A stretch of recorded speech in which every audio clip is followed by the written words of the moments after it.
My mother called me 17 times. My father sent me angry text messages calling me selfish. My sister tried to show up at my workplace crying. For 3 years, my family banned me from sharing any good news because it might hurt my disabled sister's feelings. Yesterday, I finally snapped and told them exactly what I thought about their twisted logic.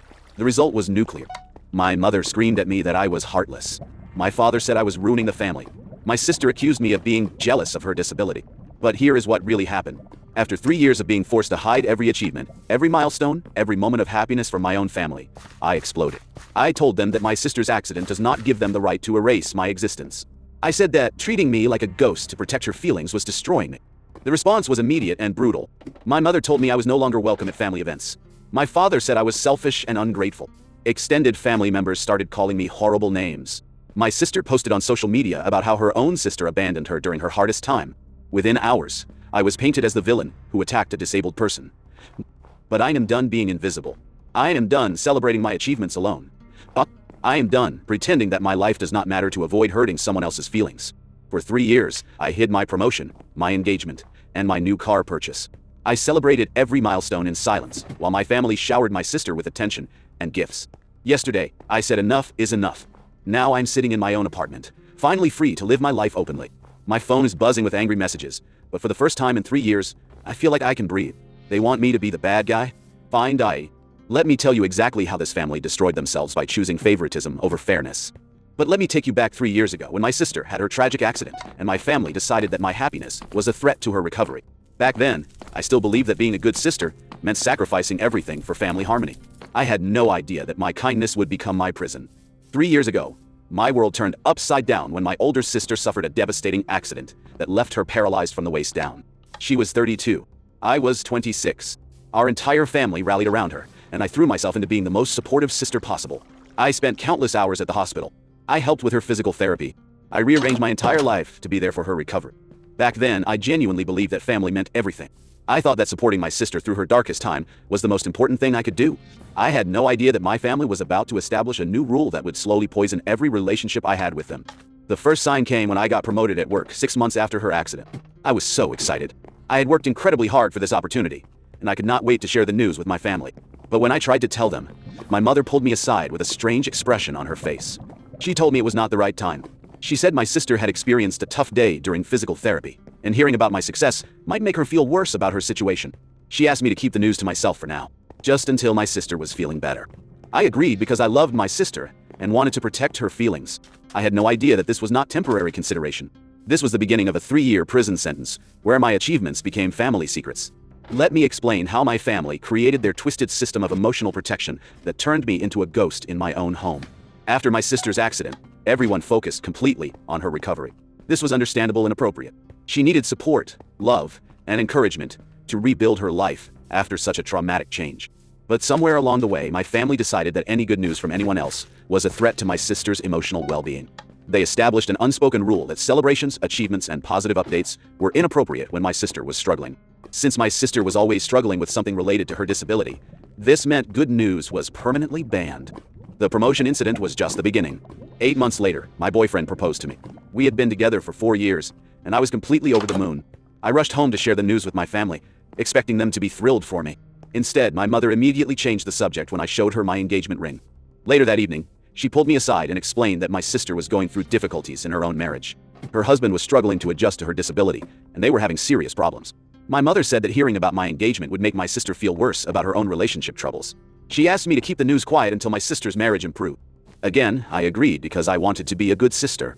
I put my engagement ring in a box and told my friends and coworkers that my boyfriend was not ready for marriage yet. I hid one of the happiest moments of my life to protect my sister's feelings. But this was still not enough for my family. Every time something positive happened in my life, the same pattern repeated. My family found reasons why sharing the news would hurt my sister. When I got a raise, they said it would make her feel bad about being unable to work full-time due to her disability. When I planned a vacation, they said it would remind her of all the places she could no longer visit easily. When I bought new clothes, they worried it would make her feel bad about needing adaptive clothing. Meanwhile, my sister received constant attention, gifts, and praise for every small achievement in her recovery. When she completed a physical therapy session, the whole family celebrated. When she learned to transfer from her wheelchair independently, they threw a party. When she drove a car for the first time since her accident, they acted like she had won the Olympics. I supported all of these celebrations because I genuinely wanted my sister to feel proud of her progress. But I started noticing that the same family members who celebrated her achievements told me to hide mine. My accomplishments were threats. Her accomplishments were inspirations. The double standard was becoming impossible to ignore. The breaking point came 3 weeks ago when I finally saved enough money to buy my first new car. I'd been driving a 15-year-old vehicle with constant mechanical problems. After years of saving every penny, I was able to purchase a reliable car that would not leave me stranded on the highway. I was incredibly proud of this achievement. I decided to share the news with my family during our weekly dinner. I thought that surely a car purchase was innocent enough that they could not find a reason to make it about my sister's disability. I was completely wrong. As soon as I mentioned buying a new car, the room went completely silent.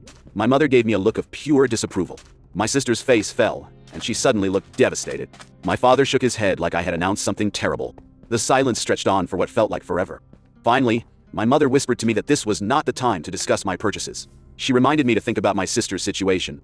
My sister looked so sad that I immediately felt like the worst person in the world for even mentioning my car. I apologized and tried to change the subject, but the damage was already done. The rest of the dinner was uncomfortable and tense. My sister barely spoke. My parents acted like I had committed some terrible social error. I left that evening feeling confused and hurt. I started questioning whether I was really being selfish by wanting to share normal life updates with my family. But then I realized something that changed everything. My father had recently told everyone about getting a promotion at his job. My mother had shared news about redecorating their bedroom. Even my sister's husband felt comfortable discussing his work achievements. Somehow, I was the only family member whose good news was considered inappropriate and hurtful. The more I thought about it, the more I realized that my family had created a special set of rules that applied only to me. Everyone else could share their achievements and celebrations freely. Only my happiness was treated as a threat to my sister's well-being. Only my success was considered insensitive and cruel. This realization made me incredibly angry. For 3 years, I had been walking on eggshells in my own family. I had hidden my achievements, downplayed my happiness, and celebrated my milestones alone. I had convinced myself that this sacrifice was necessary to be a good sister. But I was really just enabling my family's favoritism and my sister's emotional manipulation. The explosion happened last Friday evening at my grandparents' house during our monthly family gathering. My mother was gushing about my sister's latest achievement. She had completed a community college project and received positive feedback from her instructor. My mother could not stop talking about how proud she was, how amazing my sister was doing, and how inspired everyone should be by her determination. Then my mother started describing the new scooter she had bought for my sister to help her navigate campus more easily. It was a custom model with special features, a personalized helmet, and a high-security lock.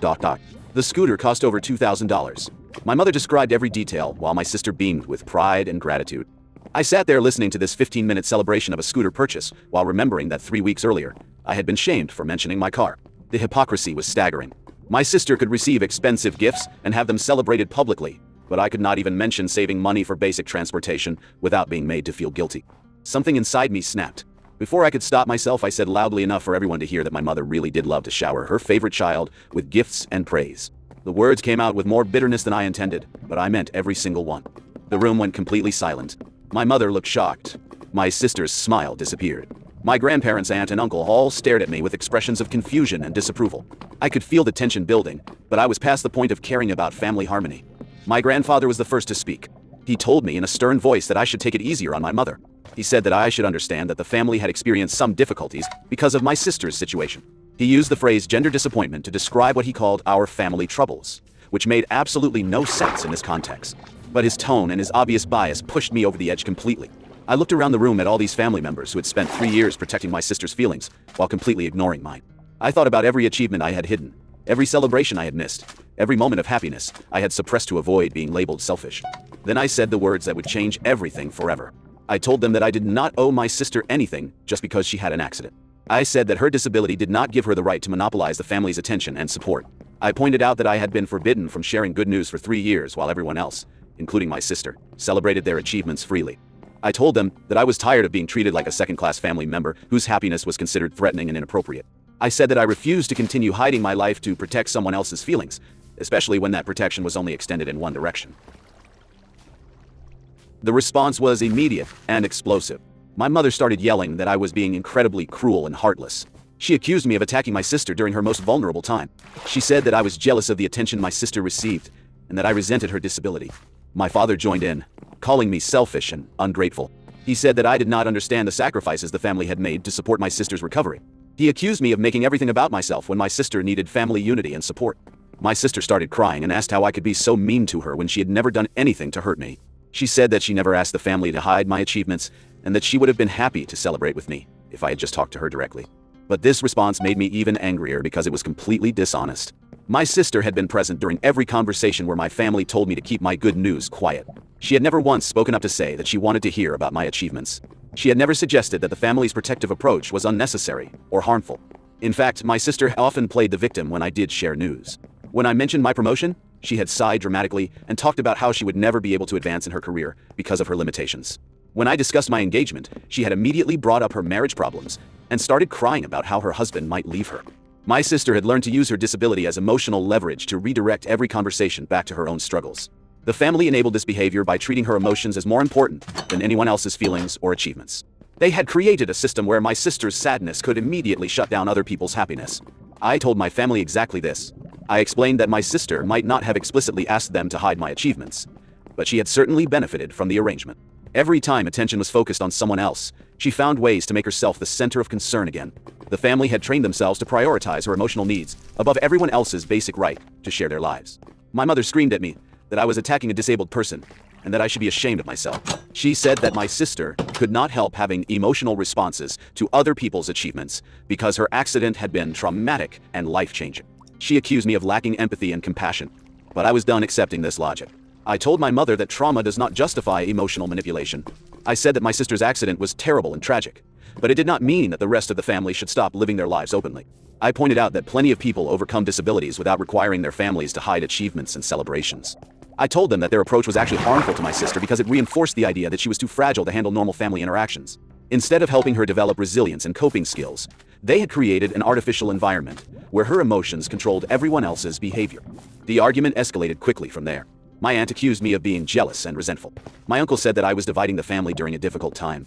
My grandparents told me that I lacked maturity and understanding. Everyone seemed to agree that I was the problem for refusing to continue sacrificing my happiness for my sister's comfort. But something had fundamentally changed in me during this confrontation. For the first time in 3 years, I was not apologizing for having opinions or feelings. I was not backing down to keep the peace. I was not prioritizing family harmony over my own dignity and self-respect. I stood up and told them that I was done with their twisted version of family loyalty. I said that real love does not require one person to become invisible so that another person can feel special. I pointed out that healthy families celebrate each other's achievements instead of treating them as threats. I told them that I would no longer be attending family gatherings where my presence was conditional on my willingness to hide my life. I said that I would not continue relationships with people who considered my happiness inappropriate and selfish. Then I walked out of their house while they called after me, demanding that I come back and apologize to my sister. I could hear my mother yelling that I was destroying the family. My father shouted that I was making a huge mistake that I would regret forever. But as I drove away from that house, I felt lighter than I had felt in years. For the first time since my sister's accident, I did not have to worry about whether my mood or my news would upset someone else. I did not have to monitor my facial expressions to make sure I was not smiling too much. I did not have to hide my achievements or downplay my happiness. The freedom was intoxicating. I went home and called my fiancé to tell him about the confrontation. I called my best friend and shared every detail. I posted on social media about my new car and my recent achievements that I had been hiding for years. I celebrated myself openly for the first time in 3 years. The aftermath of that confrontation has been both liberating and devastating. Within hours of leaving my grandparents' house, my phone started buzzing with angry messages from extended family members. My mother had clearly called everyone to give them her version of events, painting me as the cruel sister who attacked a disabled person. My aunt sent me a long text message calling me heartless and selfish. She said that I should be ashamed of myself for hurting my sister when she was already struggling with so many challenges. She accused me of being jealous and resentful because my sister received more attention and support from the family. My uncle called me directly to tell me that I was tearing the family apart over petty jealousy. He said that my sister needed extra support because of her disability, and that I should be mature enough to understand that. He demanded that I call my sister immediately to apologize for my cruel words. Several cousins reached out through social media to express their disappointment in me. They had all heard that I had verbally attacked my sister during a family gathering, and that I had accused her of faking her emotional responses to other people's achievements. They said they could not believe that I would be so mean to someone who was already dealing with such difficulties. The most painful response came from my sister herself. She posted a long message on Facebook about how her own sister had abandoned her during the hardest time in her life. She wrote about feeling betrayed and hurt by someone she had trusted and loved unconditionally. She described our confrontation as an unprovoked attack on her disability and her emotional well-being. Her post received dozens of supportive comments from friends and family members. People called me horrible names and accused me of being a terrible sister. Several people said that they could not believe someone could be so cruel to a disabled person who was just trying to rebuild her life after a tragic accident. Reading those comments was incredibly painful, because they were all based on a completely distorted version of what had actually happened. My sister had presented herself as an innocent victim who had been attacked without cause. She had left out the 3 years of my family forbidding me from sharing good news. She had not mentioned the double standard that allowed everyone else to celebrate achievements while mine were considered inappropriate. But I realized that defending myself publicly would only make me look worse. Anything I said would be interpreted as further attacks on a disabled person. The narrative had already been established. I was the villain who had hurt her sister's feelings by being jealous and resentful. So I made a decision that surprised even me. Instead of trying to defend myself or convince my family that they were wrong, I decided to embrace my independence completely. I blocked my parents' phone numbers. I unfriended my sister on all social media platforms. I declined invitations to family events and holidays. For the first time in my adult life, I started building a life that did not revolve around my family's approval or my sister's emotional needs. I focused on my relationship with my fiancé, who had watched me struggle with my family's expectations for years. I invested more time in friendships with people who celebrated my achievements instead of asking me to hide them. The changes in my mental health were immediate and dramatic. I stopped feeling guilty every time something good happened to me. I stopped monitoring my facial expressions during phone calls with family members to make sure I did not sound too happy. I stopped downplaying my achievements to avoid being accused of insensitivity. I started sharing my engagement news with coworkers and friends who had been asking about my relationship status for months. I posted pictures of my new car and received dozens of congratulatory messages from people who were genuinely happy for me. I planned my wedding openly instead of trying to hide my excitement to protect someone else's feelings. My fiancé told me that I seemed like a completely different person. He said that I was more confident, more outgoing, and more willing to talk about my hopes and dreams for the future. He pointed out that I had stopped apologizing for taking up space or having opinions about things that affected my life. But the most significant change was in my relationship with achievement itself. For 3 years, I had learned to associate success with guilt and celebration with selfishness. Every promotion, every accomplishment, every moment of happiness had been tainted by the fear that I was hurting my sister by being successful. Now, I was learning to feel proud of my achievements without immediately worrying about how they would affect other people's emotions. I was discovering that it was possible to be compassionate toward my sister's struggles while still living my own life openly and honestly. 3 months have passed since that confrontation, and my family has made several attempts to reconcile. My mother calls me periodically to tell me that I am being too stubborn and that I should apologize to my sister for the sake of family harmony. She says that my sister misses me and wants to rebuild our relationship. My father sends me text messages on holidays and birthdays, asking when I plan to come home and rejoin the family. He says that my absence is hurting everyone, especially my sister, who feels guilty about the confrontation even though it was not her fault. But their attempts at reconciliation always follow the same pattern. They want me to apologize for my behavior and promise to be more sensitive to my sister's feelings in the future. They want me to acknowledge that I was wrong to express my frustrations publicly and that I should have handled my concerns more privately and diplomatically. None of them have acknowledged that their 3-year ban on my good news was inappropriate or harmful. None of them have recognized that expecting me to hide my achievements while celebrating everyone else's created an unfair double standard. They still believe that protecting my sister's emotions justifies restricting my freedom to share my life with my family. So I have maintained my boundaries and continued building my independent life. My wedding is planned for next spring, and I am not inviting any family members who believe that my happiness is a threat to my sister's well-being. My fiancé and I are planning a small ceremony with friends who genuinely want to celebrate our commitment to each other. I have learned that sometimes protecting your own mental health requires disappointing people who claim to love you. I have discovered that real family support does not require one person to become invisible so that another person can feel special. Most importantly, I have realized that my achievements and happiness are not threats to anyone else's well-being.